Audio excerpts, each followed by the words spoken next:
video to let the visuals impact the quality of our relationship here.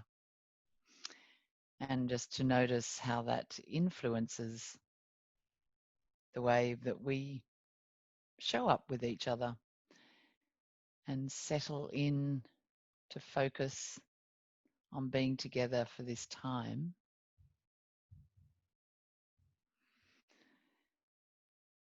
And with that focus, to keep being aware of your peripheral focus at the same time as seeing people and seeing each other, and at the same time being aware of sitting in your space. So there's a dynamic there. It's always alive, our world and the world of others, and how we meet and connect within that dynamic. So we're going to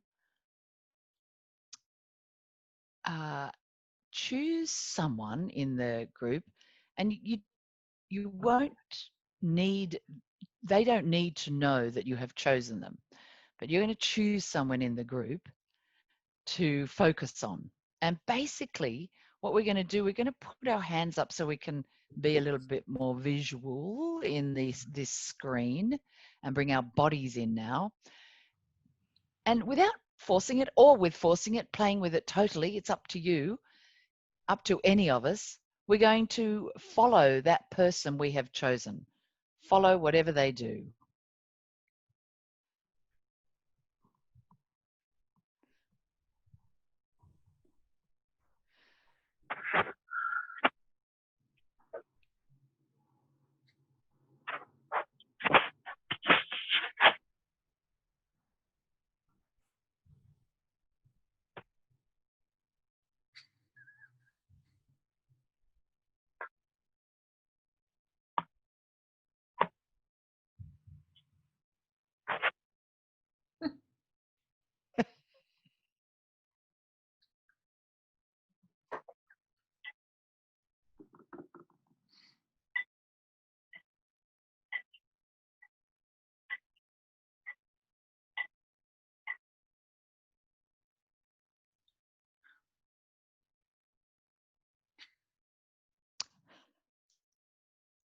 Okay.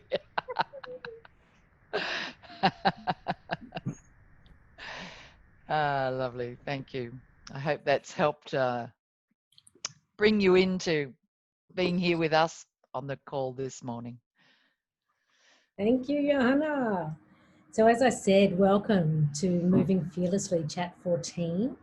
And we're going to be diving in today to some cultural intelligence and safe space and much more. But before we get into that, I would like to just spend a moment to acknowledge the land that I'm standing on.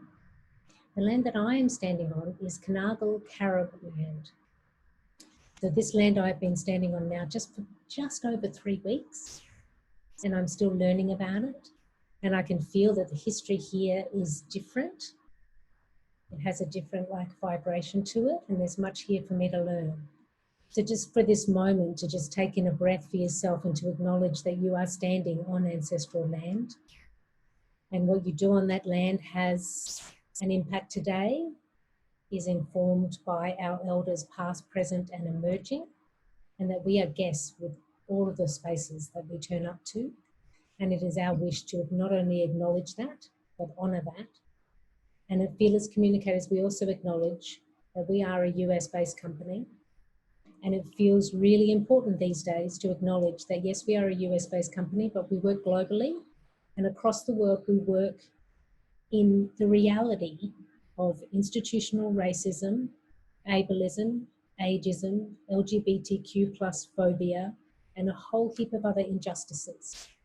And what we do with our stories, our bodies and our voices and the people we work with is we work towards dismantling those oppressive systems so we can have equity, justice and freedom for all. So that is what we invite you into today, is to our Moving Fearlessly Fire, which is the space where we invite women to share their fire, what are they up about, what are they interested in? And today we get to hang out with Lillian Rodrigues-Pang, who you can see on your screen there with the colours behind her. She was with us in Fearless Communicators in 2018. Eduardo, the founder of our organisation, said yes to me when I said, maybe we should go to Australia. And he said, okay. And we came to Australia and went Melbourne, Sydney, Brisbane, all in a row, running our Fearless Force program, which is a program for visionary women leaders, a place for them to craft their signature speech. And that's how I met Lillian. And Lillian brought to that program not only herself in all of her beauty and all of her wisdom, but also years of experience as a storyteller and a really rich history that is informed by her family and by her own history, but also by the people that she works with. So she's a professional storyteller, but she's also working across so many different cultures and places and spaces, whether it's like in the realm of mental health or children young at risk, or in any spaces that stories are needed. And today it is my great pleasure to introduce you to Lillian, who's going to be sharing with us what's emerging for her around cultural intelligence and what that means to safe spaces. So Lillian, welcome. Hello. Thank you. Thank you for that beautiful welcome and for this connection, this opportunity to connect. The topic is cultural intelligence and safe spaces, and I'm not sitting, zooming before you as an expert or anything like that. This is more of a topic that has been resonating for me around the past few years. And COVID has really given me a time to stop and kind of let the sediment do its job. And one of the things that are filtering through that sediment is this concept about cultural intelligence and how to progress with creating truly inclusive, safe spaces, and what a difficult task that really is. My background is that I was born in Australia to an El Salvadorian mother. So my mother is half Palestinian, half Pipil Indian. So culturally already, quite significantly on the different side in Australia in the 70s during the White Australia policy. So that was a fair entrance into this land. I grew up in Cabramatta in public housing. So again, another experience that informs who I am. I became an economist, and I went to ANU. I got a degree in economics and in political science, and I worked in El Salvador, Kenya, and then back into Australia in development economics. So I was a migrant or a different person from public housing in the economics world, and a woman. So that was a significant thing. And what I've been finding over time is that the more of an outsider you seem to feel on the inside, the more of an observer I have become. And that observing has served me really well. Eventually, I gave up economics. I became a storyteller, mainly because I was finding that economics had one perspective. It was a perspective that I was fighting really hard to be within and to have a voice within. But the truth of what I was experiencing was that I wanted to assist people's stories, to be a part of economics, or to be a part of decision making, or to be a part of our policy. And it was people's stories that really mattered, and where I felt the real change was to be had. So I became a professional storyteller. It wasn't just like that, it was over time. But I've been working as a storyteller now for over 20 years. And I work with healing storytelling. So I work in the mental health field. I work with trauma. I work youth at risk. So Deborah did a gorgeous introduction around the range of communities that I work with. And again, what I'm finding is that storytelling, or the essence of storytelling, is to be a listener. You cannot be a good storyteller unless you can listen. And so again, I'm in that, I'm pulling on those skills of observation. And those skills of observation have led me to be able to operate or work or interact with a whole range of cultures. So right now, currently, I work with professionals. I coach a robotics team that's at international level. I work with engineers. I work with youth who have arrived into the country and have experienced high trauma. I work with women who are finding their feet and who are stepping into small business. I work with multilingual communities. So my work ranges through all of these different cultures. And I believe that the culture of a corporation and the culture of a council and the culture of science or engineering and the culture of an Arabic speaking community that has transitioned from this, and this place is different to the culture of an Arabic community that has had an earlier transition or a smooth transition so there's all of these cultural intelligences that have arisen. And fundamentally, during this COVID time, I've been really looking at that cultural intelligence. So part of cultural intelligence, and I'm not sure you can hands up anyone who's heard the term before. It's not exactly like a raging out there term, and I had to do some research about it too.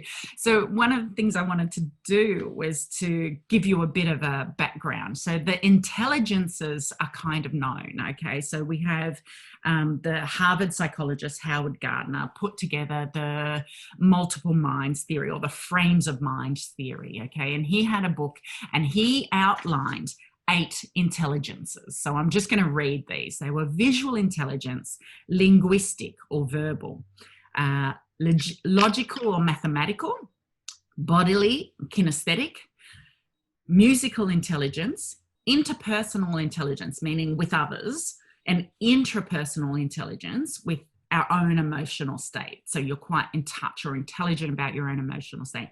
And the other one was naturalistic intelligence, the natural environment. And later there was added an existential intelligence, which is that spiritual intelligence. And then others started adding terms of intelligence. Now, the first time that I heard this term was from Josh Slab of Banam Cultural Consultancy, and they're based in Queensland.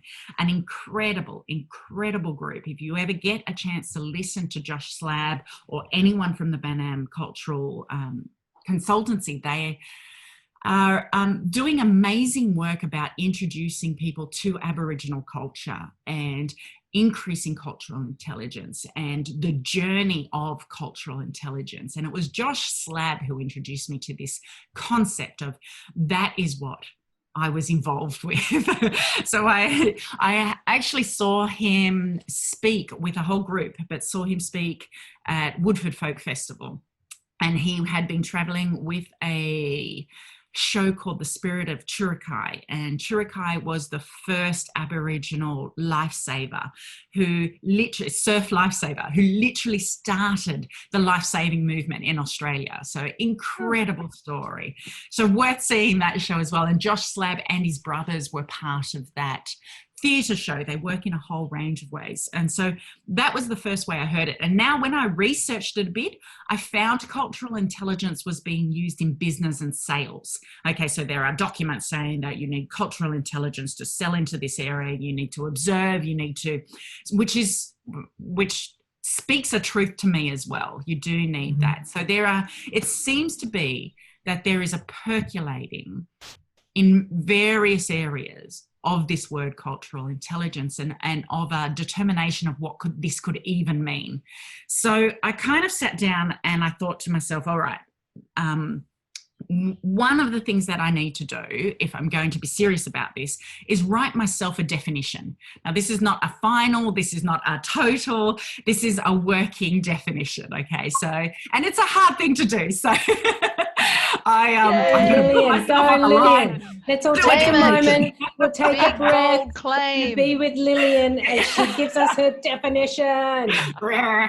That's my economist coming out. Yeah. It's coming. I'm sure a few assumptions in there.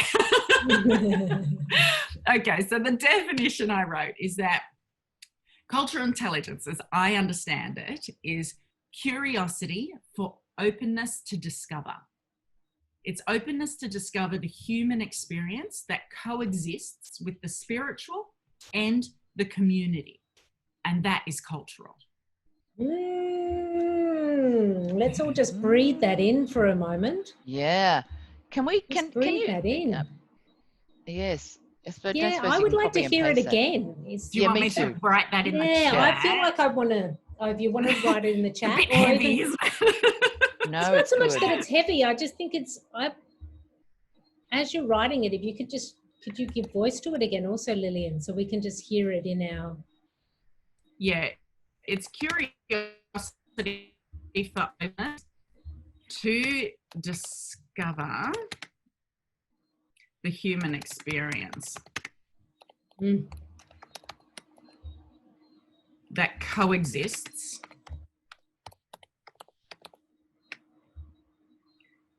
with the spiritual and community.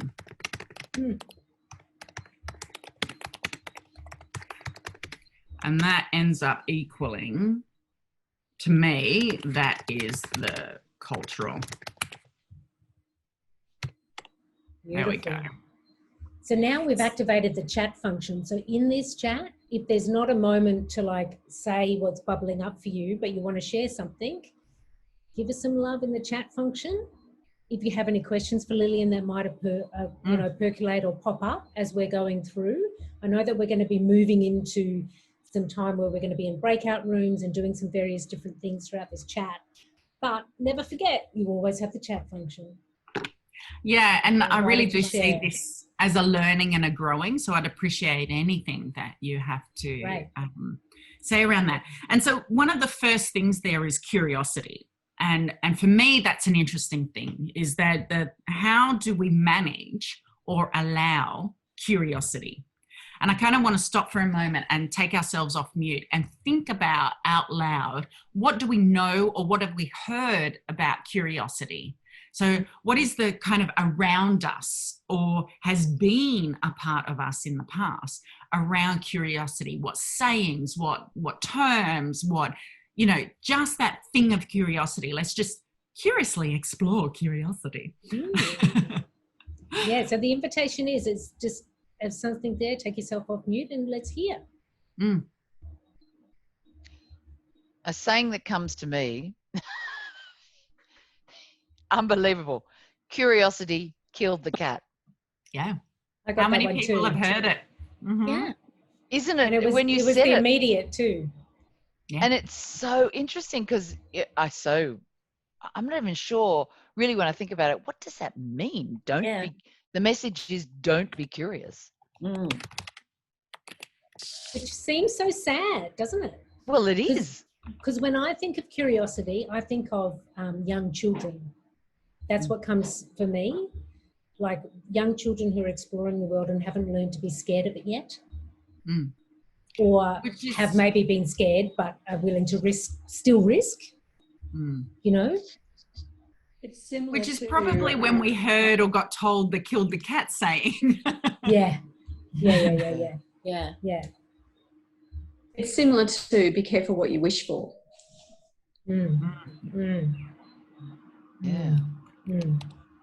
So Alice in Wonderland came up for me.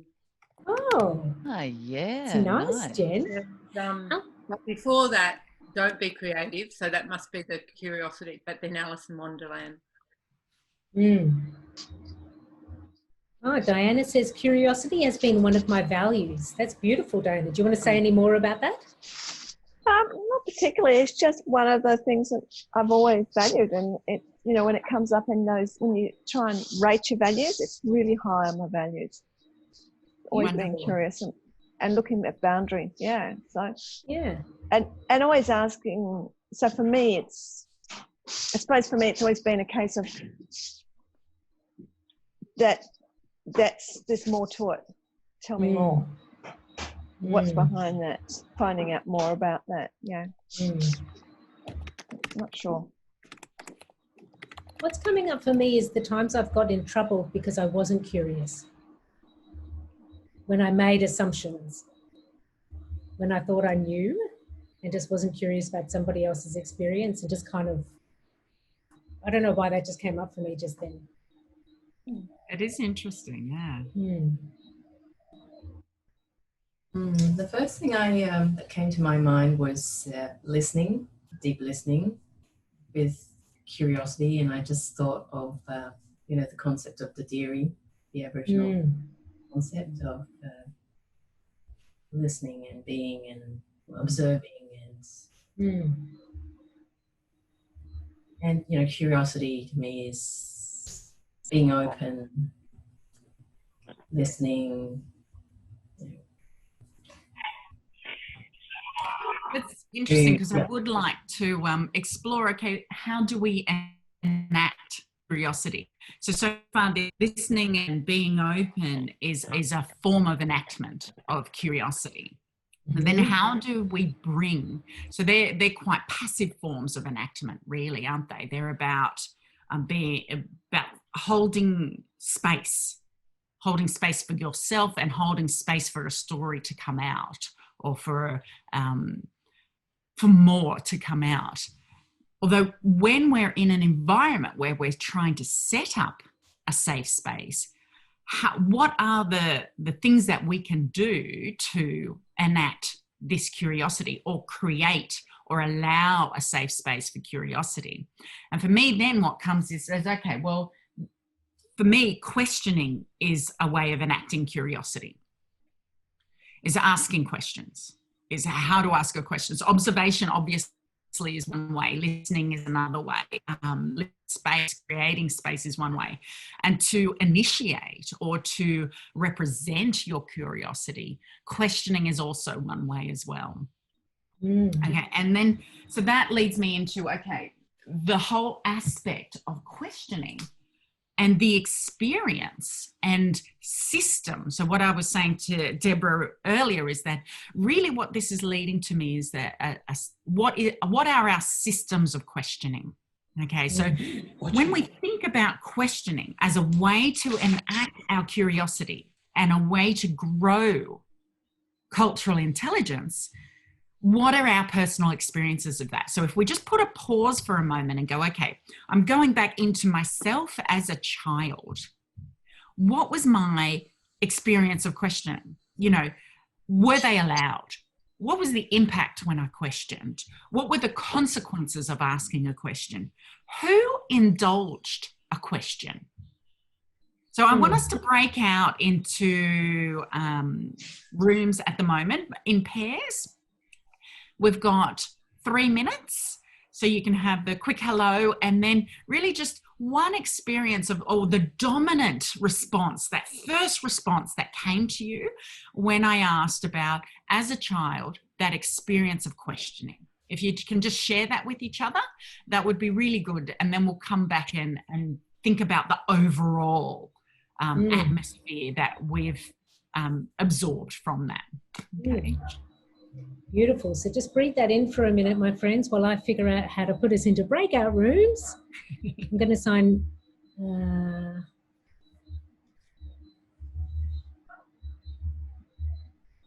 Okay, are we ready? We're going to go into pairs.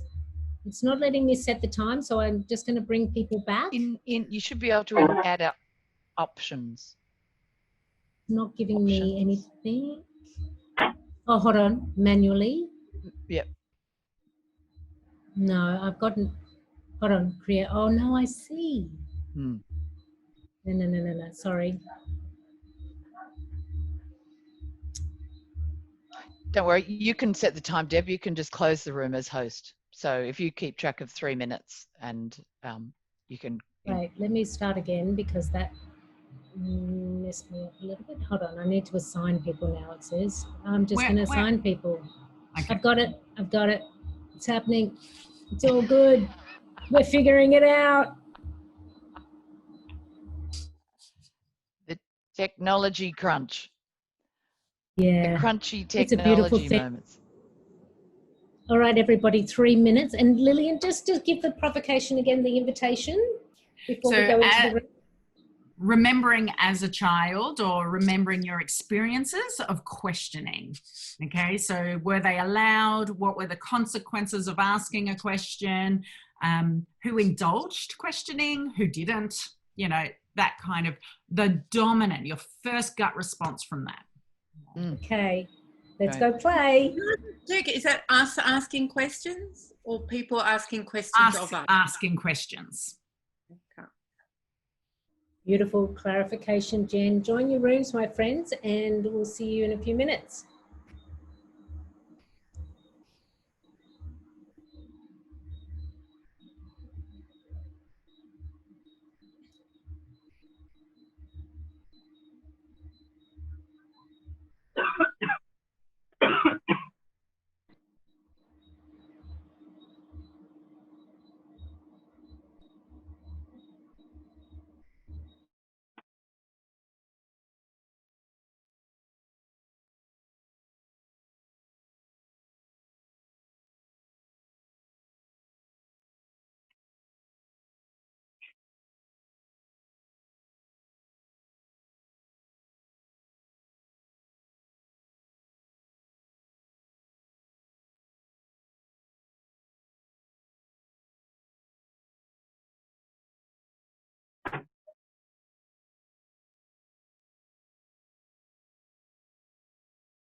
So how did you find out about the chat, Samantha? What was your connecting point? I think I just got I'm assuming it was a general email that got sent through because I had done a chat about 3 weeks ago. That was the power of being heard. And yeah, it must have just kind of come through. But I only got it yesterday or the day before. Yeah, that's me. Yeah. I send those emails. Okay. Yeah. Yeah. No, it's good. It's the time zone. Like I'm constantly playing catch up because I'm still on Tuesday night. Guys are What's the always time there? It's like 6:35 in the evening. Oh, that's not too bad. It's not as if it's not too 11 bad. o'clock at It's night not or too bad. anything. Yeah. Sometimes that happens. Sometimes it does. Yeah. They're coming back now. So you know Jen then? No, I don't know anyone here. Oh, welcome to the community. I'm so happy that you're here. Hi, everybody. I ended up going into a breakout room with Samantha because Meredith is getting changed for work. And so that's why everything took a bit longer. But I'm hoping that you all had a lovely time. Samantha and I did. Yeah. It's such a good opportunity, breakout rooms. It's great, isn't it? I reckon all parties should have them. Yeah. You just don't want the noise. You can go and actually talk to someone. Maybe that'll be something that emerges out of this time. Yeah. All right. So just to go over some of the experiences, Vivian and I were in a breakout room together, and we were both harmonizing on the experience of being expected to mimic learn, not inquiry learn. So growing up, mimic learning was observation, repeat, mimic the situation. Not so much the have your own voice as a child, or even that testing of a voice into the teenager. So that was really interesting. So thank you, Vivian, for that as well. Does anyone else want to talk about this experience of question? Yeah, I would love to hear from all the rooms, Lillian. No pressure. I was in a breakout room with Joanna, and I was really interested in something Joanna said about the discomfort of asking questions and fear of making yourself vulnerable because you might not know the answer, or you feel like you should know the answer. And that really resonated with me too. Yep. And also, just a real realization in that conversation with Sally around they're very dynamic. Questions are very, there's a tension around when to ask a question, how to ask a question, that vulnerability it exposes for, as I was sharing with Sally, how I feel like, I should know, but also like what you were saying, Sally, that it can expose something in the room. And yes, there's a real discomfort, isn't it? I feel I've had to learn. It made me realize this question you've invited, Lillian. I've had to learn to be curious. I was not taught to be curious. That's I actually really that hits me in the heart. I was in the same room with Deborah, and I was saying that my childhood was a lot of children should be seen and not heard, and it's not until adult years that I've really felt that as a voiceless child. But as with my first university degree, which I never finished, but I was very much the meek mouse. I mean, it was a large cohort as well, so that makes it difficult. But even in small tutorials, I was never the sort that would ask a question. And it's not until I went to my next degree, my photography degree, that I finally took charge of my own learning. And I thought, no, this is, if I want to learn something, if I want to know something, if I don't know something, then I need to ask questions. And I've just completely changed. And now I ask questions all the time. And I say to people, there's no such thing as a silly question, because if you don't know, you don't know. Yes. Those two interplays with timing and no such thing as a silly question, it really does depend on the environment though. So coming back to those safe spaces, there are culturally inappropriate times to ask questions. And we've all been in that crowd when someone's calling out a question, you think, oh, just shut up. So there is that experience of like almost that secondhand thing too. And I suppose that's what Johanna is referring to as the dynamic of questioning as well.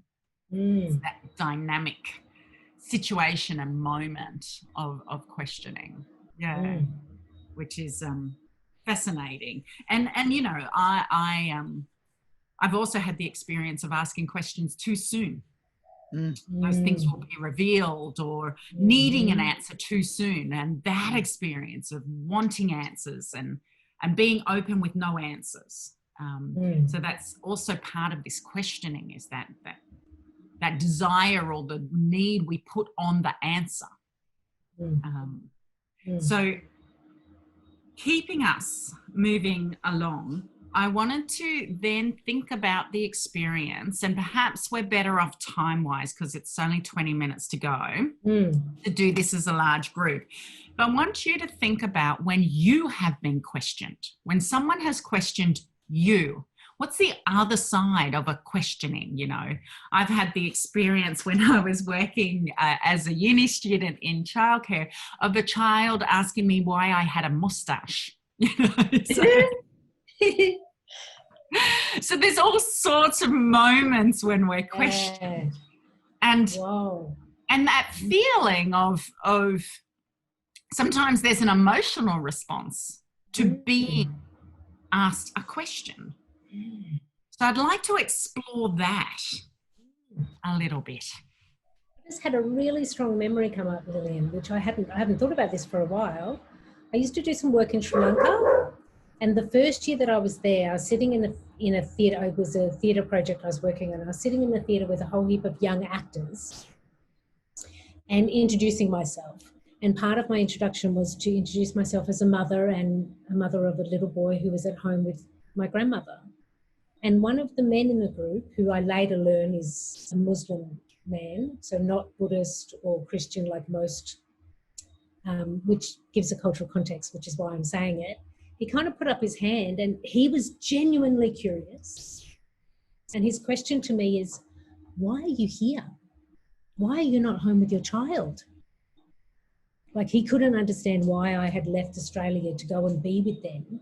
And the theatre project I was working on was post-war healing, and I had reasons to be there, But it was one of those questions that was just like, I had an immediate emotional response, because I was like, I had to really question myself then. And also I was exposed in front of this group, and I had such limited understanding of their cultural context.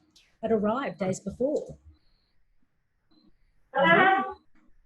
So yeah. And that actually led to amazing connection. My answering of that question was to explain about how I wanted to help them and how it was hard to leave my son. And so then they started calling me mother. You know, so that was beautiful, right? Yeah. But it was an awkward moment of his curiosity and my like, ugh. Yeah. Anyone else?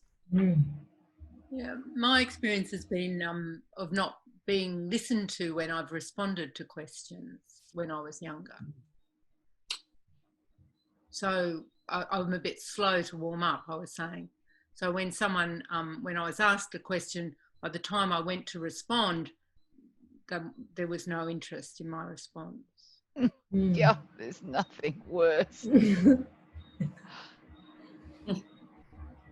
Wow. It makes me... Sorry, go, yeah. That's right. Yeah, just I remember when you said it, my immediate memory was in these training groups that I ran with people that, you know, I was taught when I first started, you know, delivering this material, I was taught to deliver the material, but I really hadn't absorbed, you know, the different layers and depths of what the material meant, and people would question me because it was confronting for people, and so they questioned me. I remember just going, you know, I didn't know the answer, and this extreme discomfort and scrabbling for, you know, how do I answer this, and just answering something from the textbooks. Basically, it's not a textbook, but, you know, but again, like Deb said, the question made me have to be more curious about what it is that I'm actually doing here. You know, it took me into different layers of the work that I was inviting people into. Anyone else? Thank you, yeah. If you don't know the answer, sometimes it can leave you feeling vulnerable and exposed at many levels as well. So not just not being listened to because people have moved on, that quashes your importance, but also the fact of, oh my God, am I supposed to be perfect? Oh my God, am I supposed to know all this? Oh my God, I'm just showing that I'm an imposter. So we have a couple of emotional responses and opportunities in that imposter moment and that questioning moment where we can shut someone down for their question, which I feel happened quite often in my childhood. I was eventually ended up in a Catholic school after about 4 or more primary schools. So we moved quite a lot. And I didn't have a natural affinity to the religious stories or an understanding of them. So I found that I would question them quite a lot. And at that time, questioning of the religious stories was really unacceptable. And I would be quite physically shut down with punishments for my questions that I was then kind of dealt with as a troublemaker as well, because I really didn't know much about it and I didn't have a natural acceptance. Because I was coming in so new as well as a 12-year-old or 10-year-old, that really is an age where I couldn't make sense of things that was being told. So there was a very massive shutdown, and we've heard, like Deborah and Yo, you've had very emotional responses that has led to growth. It's not always the case. Sometimes when people are feeling questioned and they don't know the answers, this idea of not knowing is such a confronting that they shut down, or they shut others down, or they respond quite instantly, and it can be a difficult thing to come back from when you're at the end of that response as well. So kind of there's this whole range of how we feel about being curious, and then how others are feeling about being about our curiosity as well, and how do we set up a safe space that can encompass all of these ranges of responses and emotions. And for me, that's where I'm kind of leading towards, actually, we need a system of questioning and to check a couple of notions. Can I be, can I address the power dynamic in the room? Because that's pretty fundamental. What is the power dynamic in this? And can I have a system of questioning that addresses that power dynamic? What can I do to address that? What can we, with any addressing of a power dynamic, I think there also needs to be a conversation around repercussion. What if we have a conversation about, we are going to try and open the power dynamic here? There is a beautiful Buddhist tea ceremony that I enjoyed at the Nantien temple, where everyone comes into the room and sits in a circle, and you serve the person to the left, no matter whether they're senior or junior to you, you serve them. And so how do we get that level of service to another in a space? And I think that's part of this creating of a safe space. So can we create a system of anonymous questions? In here we could all just take out our names and keep the screens off. Is there an ability to be anonymous? I think for me that's a level of safety that takes you away from the repercussion. So that's that addressing a repercussion. Okay, so if I'm talking about power dynamic, I'm also talking about repercussions. And in the corporate world, in a working world, there are, in any community, there are repercussions for behavior. And so we need to actually really vocalize those and talk about them. I think that would be part of system questioning, you know. What agreements can be established for people who have poor impulse control? You know, so I find that, okay, does there need to be something around that? Like if I'm dealing with teenagers, if I'm dealing with youth at risk, if I'm dealing with, there's a various level of impulse control. But I find now, particularly if I'm dealing with social media, if I'm dealing with comments in a newspaper, if I'm dealing with Zoom and anonymity, there is poor impulse control amongst adults. So let's address impulse control and emotional intelligence. You know, what systems can we establish and say, okay, did you take 3 breaths before you respond? You think about, like, what are the questions we want in place to create a safe system of questioning and response? In that answer, did you shut down? And then how do we address that conversation later? Perhaps in the heat of the moment is not the right time. How do we, what system of repercussion? We can't just let it go because then there's no safety. So you're saying, Lillian, with the system of questioning, that this would be something that's set up as within a community, within an organisation, within a... Yeah, I'm almost thinking, almost like a checkpoint of systems of questioning. Have I created anonymity? Have I created... So if I'm in a situation where I'm leading a group or I'm inviting people to question... So if I'm in a situation with teenagers where I'm inviting them to question, how do I guarantee that there's safety for the others in that group? Yeah. And safety for the questioner. Yeah. I'm often employing, like training multilingual storytellers from various backgrounds, sometimes refugees, sometimes trauma, sometimes whatever that background is. And if I'm employing them, who represents their story? Like if that goes out on video, if they're going to speak at a function, if they're going to, how do I set up a safety for the person who's in the least power in that moment, which happens to be the storyteller at that point in time?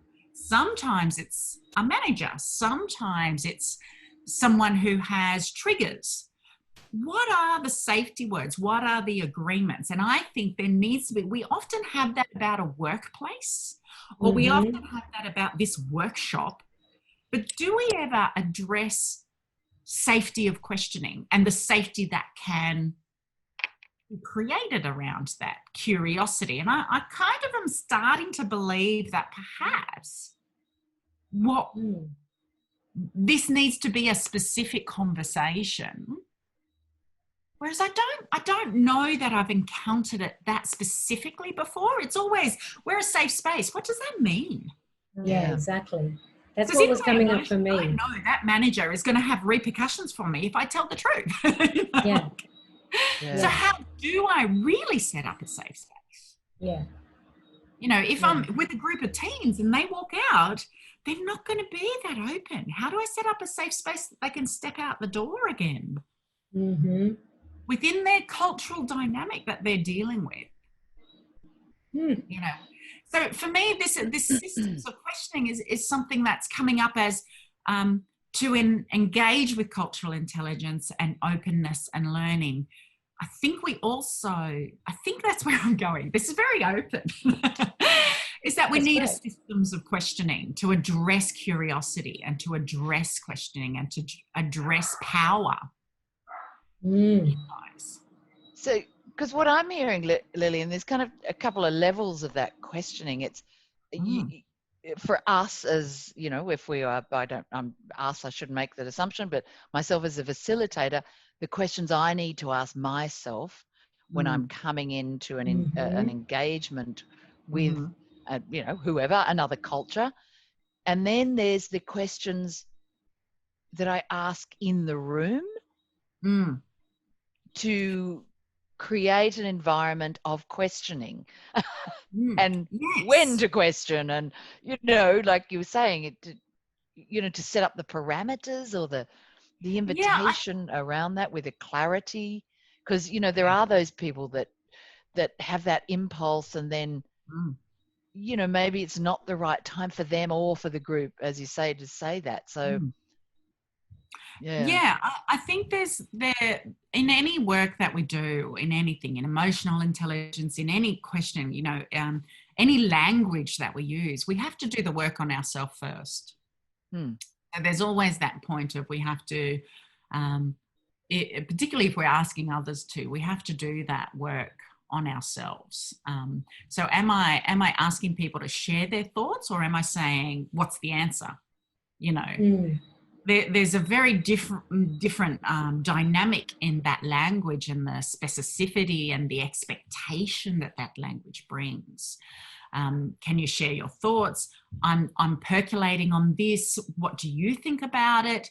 That's a very different invitation of tell me what you think, particularly in a group dynamic, particularly around race, particularly about, you know, so if there is often this prequel of I don't speak for all migrants, I don't speak for all Aboriginal, I don't speak for all Indigenous, I don't, you know, so that's that tell me what you think, you know, as a representative, rather than can you share what's going on, like for you or me. So there's that internal work. And then once we've done that internal work, I think there also has to be an explicit sharing and leadership on how others can do that work and how to do it in a space. So then, that's where it comes into these are the questions I ask myself about curiosity. I ask myself about how it feels to be questioned.